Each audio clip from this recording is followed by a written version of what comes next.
नमस्कार मित्रांनो, आज आहे वेळ अमावस्या. आमच्याकडे येळामावशी असं म्हणतात. म्हणजे कर्नाटक महाराष्ट्र बॉर्डरवरती हा जानेवारीमध्ये येणारा अमावस्याला वेळ अमावस्या म्हणून साजरा केला जातो. यावेळी या भागातील प्रत्येक शेतकरी आपल्या जे शेतजमीन आहे जमिनीला पूजा करत असतो आणि हा अमावस्या शेतकऱ्यांसाठी सर्वात महत्त्वाचा मानला जातो.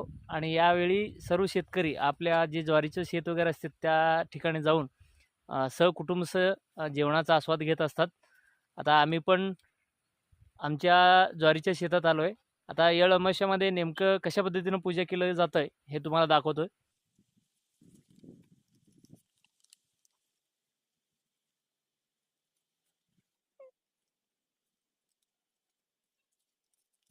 छज्जूर रोटी चांग भलं चांग भलं पाऊस आलं चांग भलं.